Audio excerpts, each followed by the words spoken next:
गुरु प्रसन्न साहिब अनुकूला, मिटी मलिन मन कल्पित शूला। नमस्कार, आप समस्त श्रोता बंधुओं को नमस्कार है।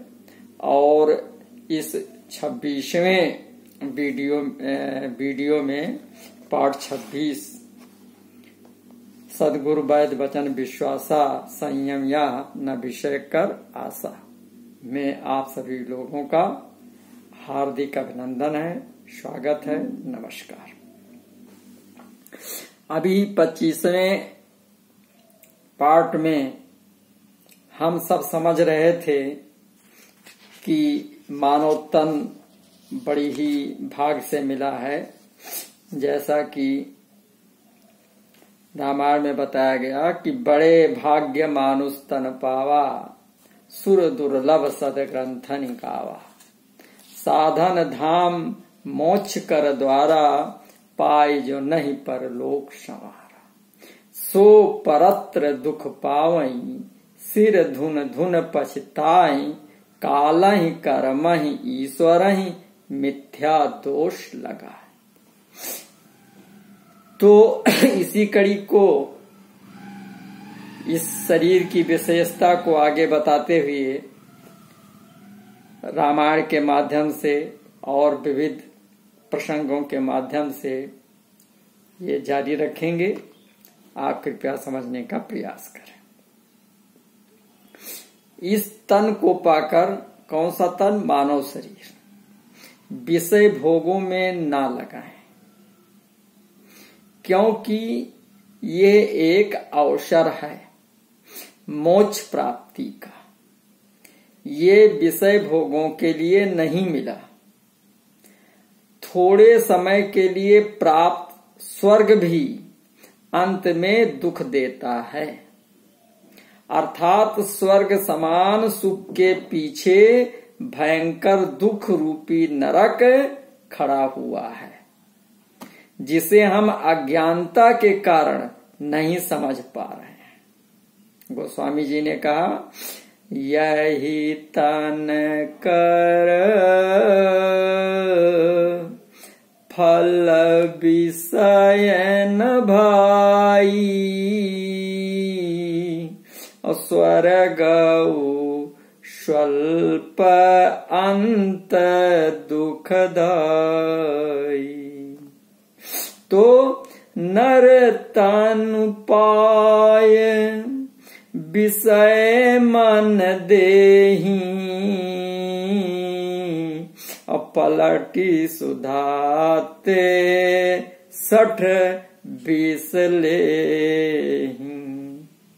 अगर ऐसा मानव शरीर पाकर अपने मन को विषय भोगों में ही लगाया जा रहा है, तो वो उस प्रकार का मूर्ख है जो कि स्वर्ण पात्र में भरे हुए अमृत को गिराकर विष भर रहा हो। क्योंकि अमृत तो जीवन दायिनी है और विष जीवन नाशनी है। ऐसा कर्म करने वाले को कोई भी बुद्धिमान व अच्छा नहीं कहेगा। वो तो ऐसा ही हो गया जैसे पारस मणि को छोड़कर गुंजा ग्रहण करना। तो गोस्वामी जी आगे कहते हैं कि ताहि कबहू भल कहाई न कोई, गुंजा ग्रही परस मानि खोई। तो यह मानव शरीर काफी कठिनाइयों के बाद मिला है। जीव को 84 लाख योनियों में भ्रमण करते हुए लगभग 3 करोड़ वर्ष बीत गए। ये माया के वशीभूत व मन काल के अनुसार कर्म करके 84 लाख योनियों में घूमता फिर रहा है। जिसे कहा, आ कर लाचार लक्ष्य 84 जोनि भ्रमत यह जीव अविनाशी।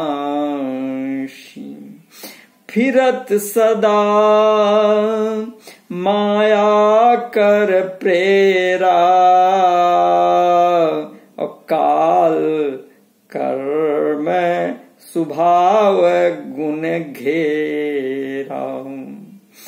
कभी पसीज कर उस काल निरंजन परमात्मा ने ये मानव शरीर दिया और ऐसा शरीर पाकर उसे भवसागर से पार जाने के लिए नौका बना ले। सद्गुरुदेव जी की कृपा बयार लेकर सद्गुरु को ही इस नौका का मल्लाह बना ले। अपनी नाव उनके हाथों में छोड़ दे, फिर देख जो दुर्लभ परम मोक्ष है वो मिल जाएगा। सद्गुरुदेव जी भव से पार लगा देंगे, तू सहजे सहज तर जाएगा, इसमें कोई संदेह नहीं है। कब हूं करी करुणा निधि देही और देत ईस बिनु हेतु सनेही। नर तनु भव बारिध कहूं बेरो और सनमुख मरुत अनुग्रह मेरु। करण धार सदगुर दृढ़ नावा और दुर्लभ साज सुलभ कर पावा। इस प्रकार मानव शरीर का जो ये महत्व बताया गया है और इस महत्वपूर्ण शरीर को पाकर समय के सच्चे सद्गुरु को प्राप्त कर उनकी शरणागत होकर भवसागर तरने का प्रयास जो नहीं करता उसे निंदनीय, मूर्ख और अल्प बुद्धि की संज्ञा गोस्वामी जी ने रामायण के माध्यम से दी है। कैसे दी है देखें। जो न तरे भवसागर नर समाज यस पाए और सो कृत निंदक मूढ़ मति आत्महन गति जाए। वो शरीर पवित्र और सौभाग्यशाली है जो सद्गुरुदेव जी की शरणागति प्राप्त कर ले। गोस्वामी जी ने कैसे बताया। स्वई पावन स्वई सुभग शरीरा और जो शरण गहे सद्गुरु बलवीरा। इसलिए ये सब चीजें बताते हुए एक चेतावनी भजन है जिसे आप चेतें। आइए इससे चेतना प्राप्त करते हैं। मुक्ति की युक्ति कर प्राणी, मुक्ति की युक्ति कर प्राणी की काया तेरी हो गई पुरानी। मुक्ति की युक्ति कर प्राणी की काया तेरी हो गई पुरानी। लख 84 भोग के आए, लख 84 भोग के आए। नर तन अब ही जाके पाए, नर तन अब ही जाके पाए। मूर्ख कदर न जानी। हाँ कि मूर्ख कदर न जानी कि काया तेरी हो गई पुरानी। मुक्ति की युक्ति कर प्राणी की काया तेरी हो गई पुरानी। और हाड़ जरे जैसे सूखी लकड़ियां, हाड़ जरे जैसे सूखी लकड़ियां, केश जरे जैसे घास गठरिया, केस जरे जैसे घास गठरिया, और धुआं उड़े आसमानी की काया तेरी हो गई पुरानी। मुक्ति की युक्ति कर प्राणी की काया तेरी हो गई पुरानी। जो तू चाहे पार उतरना, जो तू चाहे पार उतरना, सद्गुरु जी के चरण पकड़ना, सद्गुरु जी के चरण पकड़ना। बन जा आत्म ज्ञानी की काया तेरी हो गई पुरानी। मुक्ति की युक्ति कर प्राणी की काया तेरी हो गई पुरानी। इस काया का क्या है ठिकाना, इस काया का क्या है ठिकाना, इस काया से सबको है जाना, इस काया से सबको है जाना। राजा हो या रानी की काया तेरी हो गई पुरानी। मुक्ति की युक्ति कर प्राणी की काया तेरी हो गई पुरानी, हो गई पुरानी। तो मानो काया के अंदर जो सत्ता विराजमान है, जिससे संपूर्ण शरीर क्रियान्वित है, उसे जीवात्मा कहते हैं। ये जीवात्मा शरीर को ऊर्जा प्रदान करती है, जिससे शरीर चेतन रहता है। अगर शरीर में जीवात्मा न हो तो वो अधम है, किसी भी काम का नहीं है। जानवरों का शरीर तो मानव कार्यों में कर लेता है, परंतु मानव तन तो अति अधम है। थोड़े ही समय बाद सड़ने गलने लगता है, बदबू देने लगता है, फिर उसे 5 तत्वों में विलीन करने की प्रक्रिया अपनानी पड़ती है।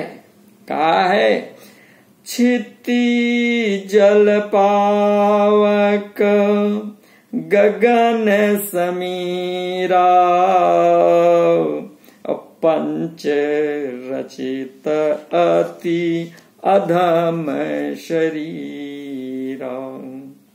फिर जीव सहित चेतन आत्मा रूपी चेतन शरीर पाकर हमें विचार करना चाहिए कि जिसके द्वारा हम चैतन्य हैं वो हम कौन हैं। अगर ये प्रश्न आ जाए तो परम मोक्ष के तरफ बढ़ने का ये पहला कदम होगा।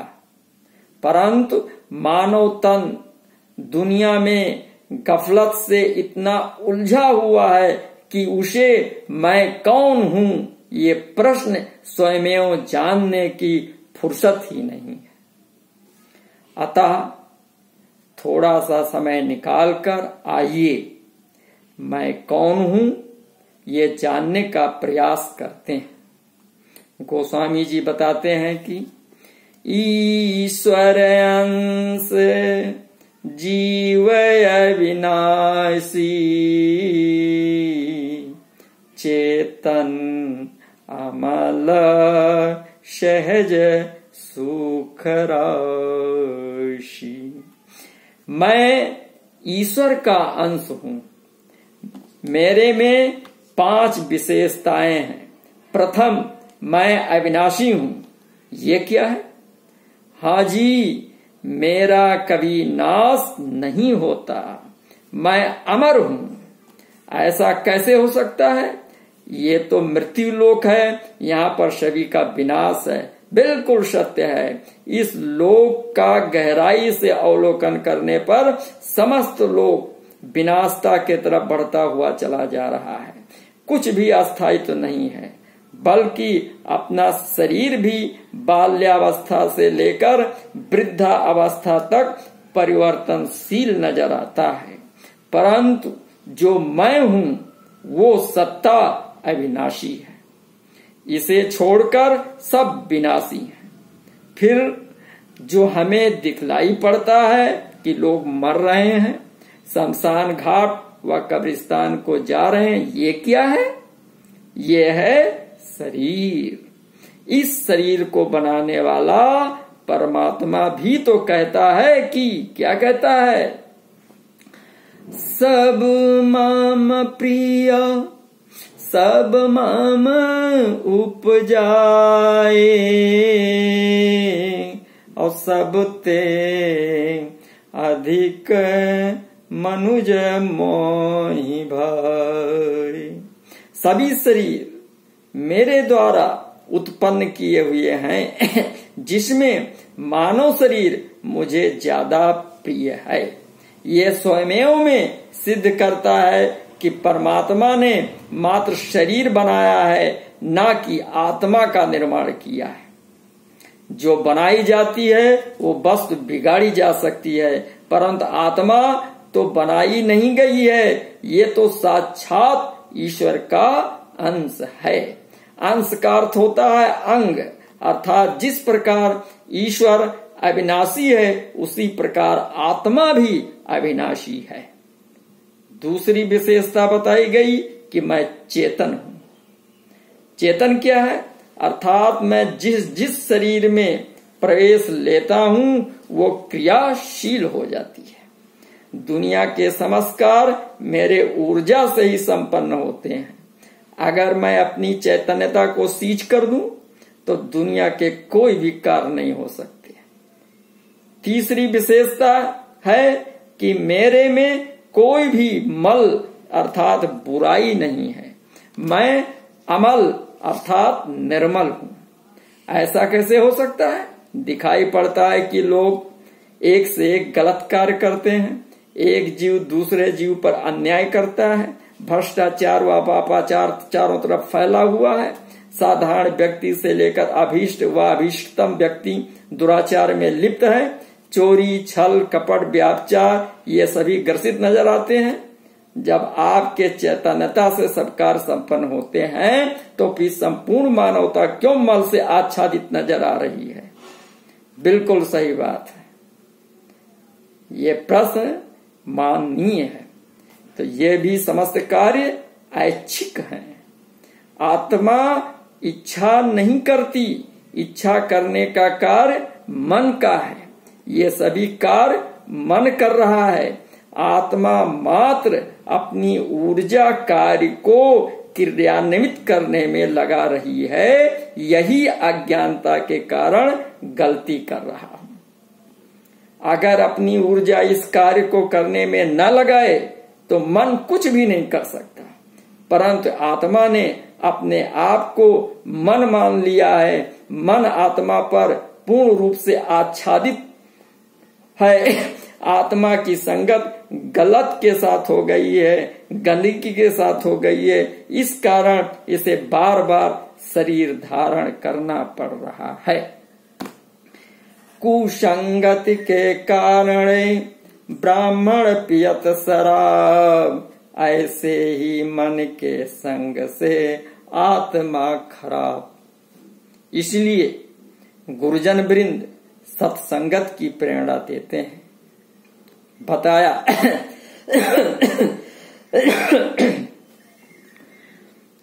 देखी बहुत निराली की महिमा सत्संग की, देखी बहुत निराली की महिमा सत्संग की।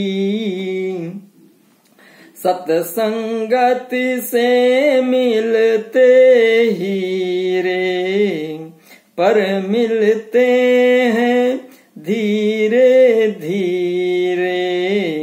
जिसने खोज निकाली की महिमा सत्संग की, देखी बहुत निराली की महिमा सत्संग की। सत्संगत ही सब दुख टारे, डूबन को सत्संग उबारे। रहे सदा खुशहाली की महिमा सत्संग की, देखी बहुत निराली की महिमा सत्संग की। सत्संग उत्तम तीरथ भाई, करते हैं जो नेक कमाई। कर्महीन रहे खाली की महिमा सत्संग की।